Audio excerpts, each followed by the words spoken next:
Alright, welcome in. I'm the Kodiak, and today I'm here to talk about the Buffalo Bills completely wasting Josh Allen. And, it's not very common that you get a sort of talent like the Bills landed on in Josh Allen. But before we get into it, I just want to say leave a like if you enjoy. Maybe you can wait until the end, and hopefully I'll have earned it. And be sure to subscribe for videos like this all offseason. So, Buffalo is having embarrassing losses every year with this McDermott Allen regime.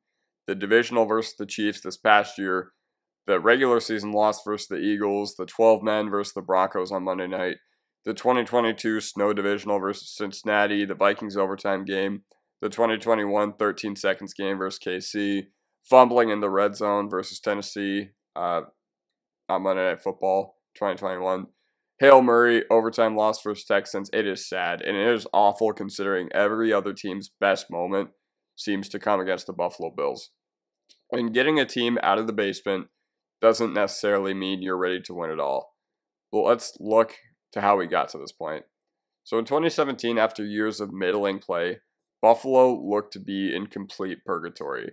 They always had enough talent to win a few games, but never enough to be 500 and never enough to compete with Tom Brady in the AFC East. And they had way too much talent to be amongst the teams picking first year in and year out. And this is easily the worst spot to be in as an NFL franchise because your team is good, but you're still not building the culture you want, but you're not getting high enough draft picks for potential franchise cornerstones. And Rex Ryan was fired at the end of 2016, and Buffalo began their coaching search. They eventually landed on Carolina's defensive coordinator, Sean McDermott. And I wasn't sure if McDermott was the right hire in 2017, considering, this league is, even back then, much more along the lines of wanting offensive guys, especially for new hires. But in philosophy, I thought it was the right move to make to go for an up-and-coming coordinator rather than a known mid-commodity, especially after the Rex Ryan era where the team was sloppy and undisciplined despite it being fairly talented. It was good to have someone come in and build the team up from scratch. And in free agency the same offseason, they immediately bolstered the defense by signing two all-pro safeties in Poyer and Hyde, who would become mainstays in the Buffalo secondary during the McDermott era, sprinkling in a few all-pro nods each. And personnel-wise, after realizing that they had to rebuild and didn't have that great of a roster, even after making the playoffs in 2017, they got rid of all their dead cap and bad contracts. But most importantly, there was a crop of quarterbacks in the 2018 draft. The initial thought was the Browns, Jets, and the Broncos were all going to be staring quarterbacks in the face since they all had high selections and none of those teams had a real answer at the position on their roster. The four QBs who were highly regarded at the time of the draft were Baker Mayfield, Josh Allen, Sam Darnold, and Josh Rosen. I would say Lamar Jackson too, but he never really got like top 10, top 15 hype or anything like that. But yeah, so the Browns, Jets, and Broncos all were reported to have high grades on Mayfield and Darnold, which was pretty well known at the time, despite the fact that there's a lot of smoke in draft season. But the Browns get Mayfield, the Jets get Darnold, the Broncos get Chubb, and the Bills were able to maneuver throughout the draft and get their guy, who happened to be Josh Allen. This ended up being a blessing in disguise for Allen because Cleveland, New York, and Denver did not have the infrastructure in place to develop this kind of quarterback. And this pick drew a lot of criticism from pundits as Allen had all the athletic traits in the world and had a cannon for an arm, but was very clearly raw, didn't have great college production, and just in general had a very low floor. He came from a football program of virtually zero legitimacy in Wyoming, and the problem with Josh Allen as a prospect was he wasn't productive, and that era of football had seen the slice and dice guys in the pocket like Manning, Brady, and Breeze, who still were on the tail end of their careers, terrorize the league for years. So there was very likely zero precedent of the uber athletic quarterback who didn't know how to make reads and needed time to develop working out at the NFL level. But as I mentioned, this roster clearly was not good, and it was miraculous that they even got to the playoffs to begin with. But they completely ignored the offensive side of the ball for their first few off seasons besides Allen. They didn't want to throw him to the Wolves, but they didn't really have much going for them on offense. So what do? They try to bolster the O-line. They do everything they can to give Allen the means to succeed. So they try to establish a strong running game because that was their offensive identity until 2020 when Allen truly had his breakout.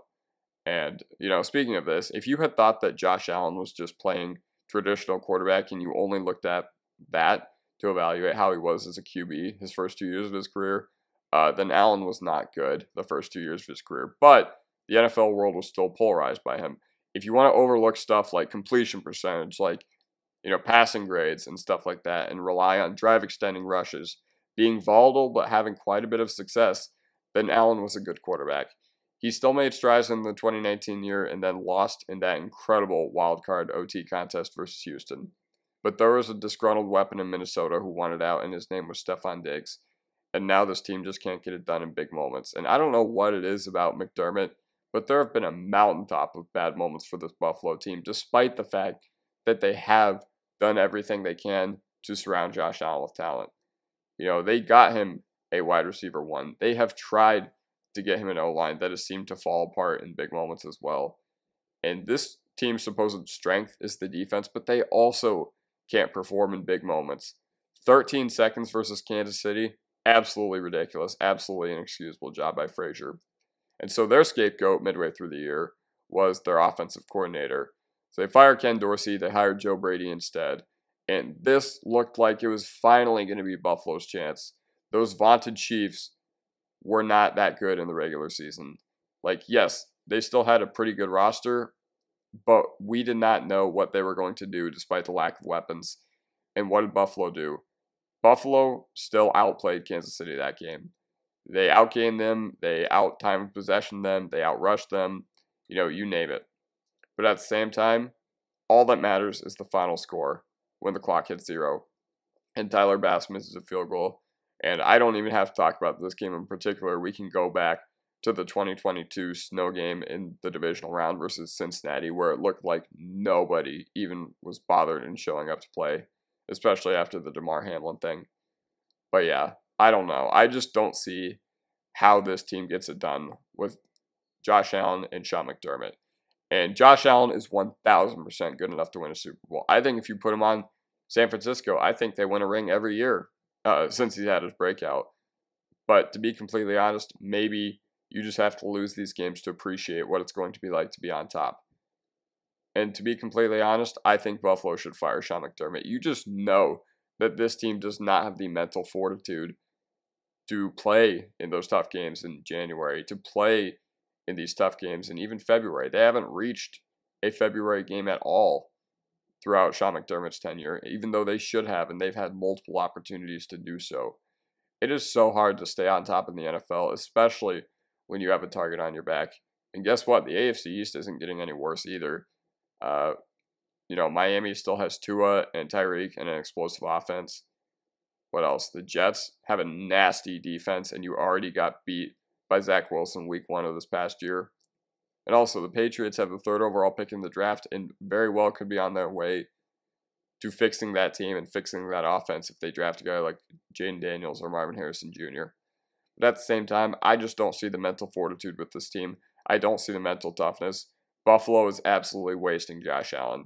When your best weapons are Dalton Kincaid, Stephon Diggs, and Khalil Shakir, and Gabe Davis, sure, that is a fine group of skill position guys, but at the same time, you need more from those guys on a down-to-down level. Stephon Diggs was a non-factor after the bye this past year. So where do we go from here? Well, Buffalo has been mocked a first-round wide receiver, I feel like every year for the past 2 years. So this needs to be the year where they finally bolster their skill position weapons. And if they can do that, if they can finally get a guy or a couple guys on the offensive side of the ball, because you know that your defense is going to fall apart. Unless you fire McDermott, I don't see a need to, take defense. It just feels redundant at this point. You've taken guys like Russo, you've taken guys like Boogie Basham, and look at where that's gotten them. So yeah, I think Buffalo just needs to fire Sean McDermott to get over the hump, and if not, they are going to be wasting Josh Allen's career. All right, that does it for me, and I will see you guys next time. Peace. Leave a like if you enjoyed, subscribe if you're not already, and see you tomorrow.